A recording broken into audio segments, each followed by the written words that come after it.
Economía y Sociedad, por Max Weber, 208, segunda parte. La economía y los órdenes y poderes sociales. 5. Tipos de comunidad religiosa. Sociología de la religión. 10. Los caminos de salvación y su influjo en los modos de vida. 11. Finalmente, la gracia institucional tiene que desarrollar, por su naturaleza, la tendencia a la obediencia y a la subordinación a la autoridad, como virtud cardinal y condición decisiva de salvación, sea al instituto en cuanto a tal o al dispensador carismático de la gracia. En la India, por ejemplo, a la autoridad ilimitada del gurú. El modo de vida no consiste, en este caso, en una sistematización desde un centro interno que el mismo individuo hubiese conquistado, sino que se alimenta de un centro exterior a ella, lo cual no puede manifestar, en lo que afecta al contenido del modo de llevar la vida, ningún efecto tendiente a una sistematización ética, sino todo lo contrario. Pero, por otra parte, hace más fácil prácticamente la adaptación de los mandamientos sagrados concretos a las circunstancias cambiantes, aumentando su elasticidad, solo que con otros efectos que la ética de convicción.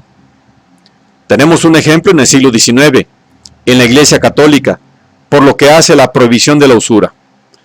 Pues a pesar de la Biblia y de los decretos papales que le dan validez eterna, prácticamente no se aplica.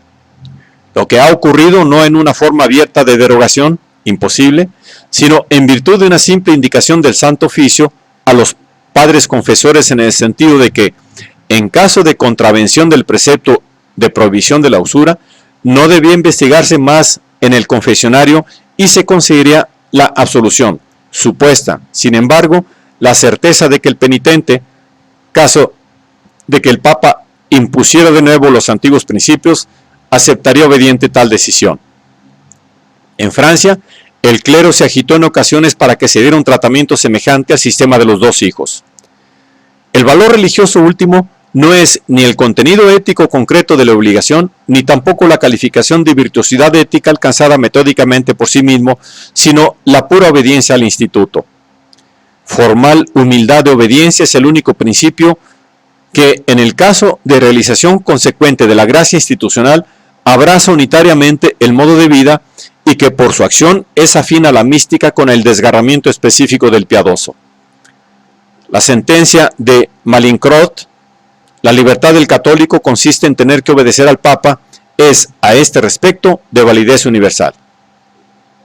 O bien se vincula la salvación en la fe. En tanto, como este concepto no se identifica con el sometimiento a normas prácticas, supone siempre el tener por verdaderos supuestos hechos metafísicos. Por consiguiente, un cierto desarrollo de dogmas cuya aceptación vale como señal esencial de pertenencia. Pero, como vimos, el grado de desarrollo del dogma es muy distinto en las diversas religiones. De todos modos, cierto grado de doctrina constituye la nota diferencial de la profecía y religiosidad sacerdotal frente a la pura magia. Como es natural, toda magia reclama ya la creencia en el poder mágico del mago. En primer lugar, su propia fe en sí mismo y en su poder. Esto se aplica a toda religiosidad, incluso a la cristiana primitiva. Porque los discípulos dudaban de su propio poder. No podían, así lo enseña Jesús, curar a un poseso. Por el contrario, quien esté completamente convencido de poder hacer un milagro, su fe hará mover las montañas. Por otra parte, también la magia necesita, todavía hoy, la fe de aquellos que piden el prodigio mágico. En su tierra natal y eventualmente en otras ciudades, Jesús no pudo hacer ningún milagro y se asombra de su incredulidad. Como explicó repetidas veces, Jesús curó a posesos y tullidos porque creían en él y en su poder. Esto fue sublimado, de una parte, hacia el lado ético.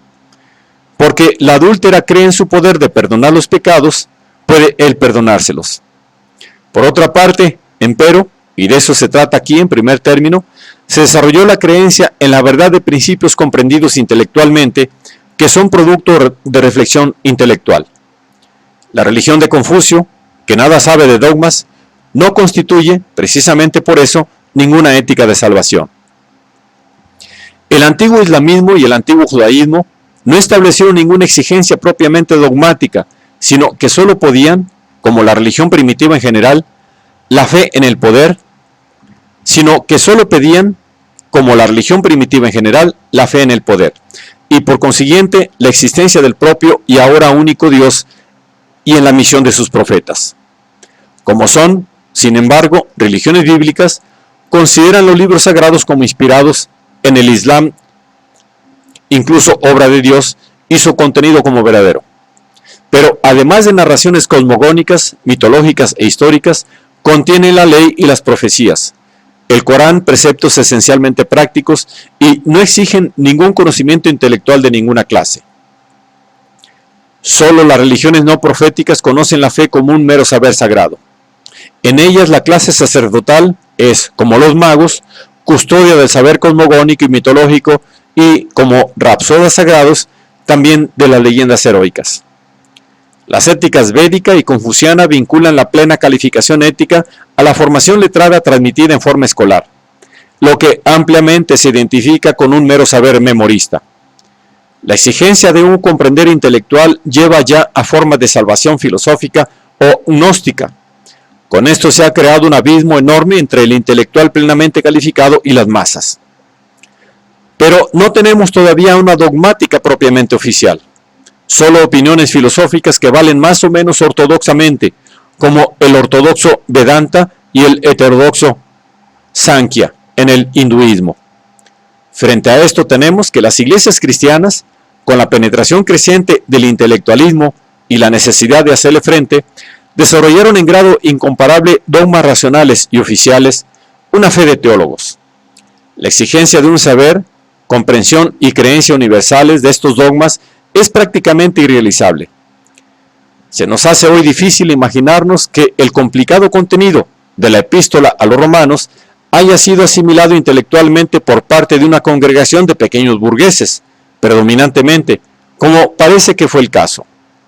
De todos modos, se opera todavía con imágenes soteriológicas, que eran corrientes para una capa urbana de prosélitos acostumbrados a cavilar acerca de las condiciones de la salvación, y familiarizada con la casuística judía o helenística, y también es cosa sabida que en los siglos XVI y XVII, amplios círculos pequeños burgueses se asimilaron intelectualmente los dogmas de los sínodos de Dordrecht y Westminster, y las fórmulas de compromiso tan complicadas de las iglesias reformadas.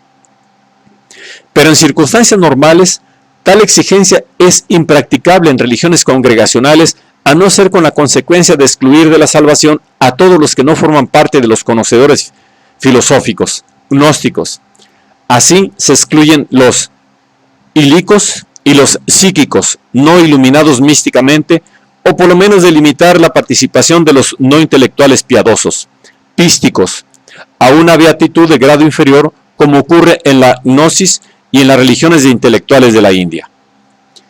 En el cristianismo antiguo, los primeros siglos están atravesados por la disputa, expresa o latente, sobre si la gnosis teológica o la fe sencilla, pistis, es la cualidad que garantiza la mejor salvación o la única. En el Islam, son los mutasilitas representantes de la teoría según la cual los creyentes, en el sentido corriente, el pueblo no formado en sentido dogmático, no pertenece propiamente a la comunidad de creyentes. Y en todas partes las relaciones entre el intelectualismo teológico, el virtuosismo intelectual del conocimiento religioso y la piedad del no intelectual, sobre todo la religiosidad del virtuoso del ascetismo y de la contemplación, ambos tenían que rechazar el saber muerto como calificación para la salvación, imprimieron carácter a la peculiaridad de cada religiosidad.